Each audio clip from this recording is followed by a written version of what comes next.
নমস্কাৰ চাই আছে অসম টাইম। জমৰ যাতনাত বাইহাটৰ বালিকুছিৰ দৰং সংযোগী পথত ৰাজ্যৰ সৰ্বত্ৰ এতিয়া বানৰ তাণ্ডৱ।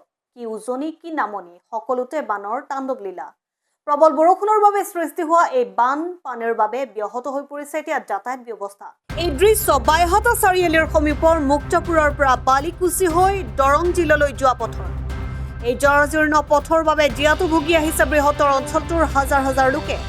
এই পথটোৰ ওপৰত থকা এখন পকী দলং এতিয়া বানৰ বাবে ভাঙি চিঙি যোৱাৰ উপক্ৰম হৈছে, যাৰ বাবে এতিয়া সম্পূৰ্ণৰূপে বন্ধ হৈ পৰিছে এই ব্যস্ততাপূৰ্ণ পথটিৰ নিৰ্মাণৰ কাম আৰম্ভ হ'ব বুলি জনপ্ৰতিনিধিয়ে কৈ আছে যদিও এতিয়াও পথটিৰ এনে দুৰৱস্থাৰ বাবে ক্ষোভিত হৈ পৰিছে সাধাৰণ ৰাইজ। এইটো কৈছোঁ যে আজি এবছৰ আগতে এইটো আমি চেংচন হোৱা বুলি গম পাইছোঁ, অলৰেডি উদ্বোধনো কৰিছে, কিন্তু এতিয়ালৈকে কোনো ঠিকাদাৰে এতিয়া ইয়ালৈকে আমি দেখা নাই, আমি ৰাইজে দেখা নাই, কোনো ঠিকাদাৰক দেখা নাই, কোনো আমাৰ মানে চৰকাৰী অভিযন্তা হওক কাকো দেখা নাই। কিন্তু এই বাৰিষা কালত এতিয়া আহি পেলাই কেনেকৈ ৰাস্তা কৰিব, আমি ৰাইজে কিমান দুৰ্ভোগ খাই আছোঁ।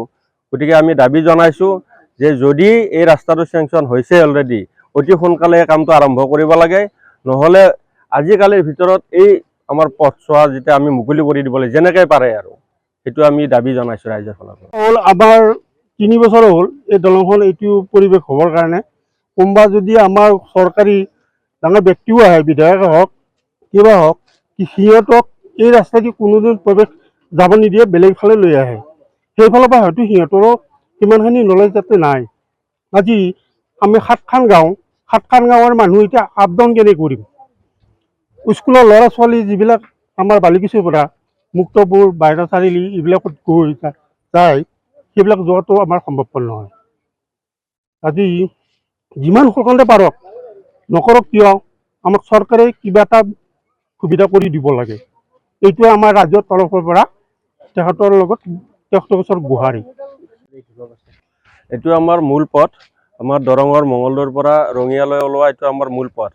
এই পথছোৱা যোৱা 2022 চনৰ পৰা এই দলংখনৰ মানে দাবী গৈছে, পথৰ পৰা পূৰা নামি গৈছে। আমি ঊৰ্ধ্বতন কৰ্তৃপক্ষক আমি বহুবাৰ আমি অৱগত কৰাইছোঁ, আমি স্থানীয় বিধায়ককো অৱগত কৰাইছোঁ, আমাৰ গড়কাপ্তানি বিভাগকো অৱগত কৰাইছোঁ, কিন্তু এতিয়ালৈকে কাণ খান নাই। আমি যোৱা 2 বছৰেদি ইমান মানে হাৰাশাস্তি হৈ আছোঁ যে আমি স্কুল কলেজত যোৱা ল'ৰা ছোৱালীবিলাকে হাৰাশাস্তি খাই আছে। আমি মানে গধুৰ যান বাহন এইফালেদি পাৰ হ'ব পৰা নাই, সাধাৰণ আমি মটৰ চাইকেল এইবিলাকেদি পাৰ হৈ আছোঁ। কিন্তু এতিয়া বাৰিষা আহিল, ইমান দিন কাণ খান নাই, এই বাৰিষা এতিয়া দলংখনৰ এই অৱস্থা, এতিয়া এটা মানুহে খোজকাঢ়িও যাব নোৱাৰা অৱস্থা হৈছে। গতিকে আমি প্ৰশাসনক বাৰে বাৰে অনুৰোধ জনাই আছোঁ, ঊৰ্ধ্বতন কৰ্তৃপক্ষক বাৰে বাৰে অনুৰোধ জনাই আছোঁ। আমি যোৱা বছৰ এতিয়া আমি গম পাইছোঁ এতিয়া এইটো ৰাস্তা হেনো অলৰেডি চেংচন হৈছে, কিন্তু এতিয়ালৈকে কাম আৰম্ভ কৰা নাই। এতিয়া এই বাৰিষা কালত কেনেকৈ কাম আৰম্ভ কৰিব?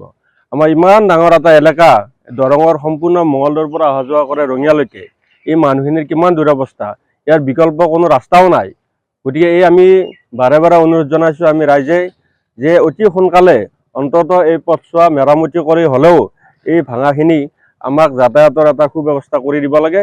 আমি বাৰে বাৰে আমি ৰাইজৰ পৰা দাবী জনাইছোঁ, আমি গড়কাপ্তানি বিভাগকো অনুৰোধ জনাইছোঁ, স্থানীয় বিধায়কক অনুৰোধ জনাইছোঁ, তেওঁলোকে যাতে চৰকাৰৰ লগত আলোচনা কৰি এই পথটোত আমাৰ এটা যাতায়াতৰ সুব্যৱস্থা কৰি দিয়ে, তাৰ বাবে আমি ৰাইজৰ ফালৰ পৰা দাবী জনাইছোঁ। News desk report Assam time. ৰাইজৰ কণ্ঠ অসম টাইম। ঘৰত আনন্দ আৰু সম্পৰ্কৰ চমক বজাই ৰাখিবলৈ জৰুৰী হৈছে সকলো আনন্দময় মুহূৰ্তত মৰমৰ উপহাৰ দিয়াটো। সেইবাবে মধুশ্ৰী জুৱেলাৰ্ছে আনিছে সকলো ৰঙীন ক্ষণৰ বাবে বিশেষ গহনা। হীৰাৰে হওক, সোণৰে হওক বা ৰূপৰে হওক, শ্ৰেষ্ঠ ডিজাইনছ আৰু হলমাৰ্কযুক্ত গহনাই ৰাখে সম্পৰ্কক নিখুঁত।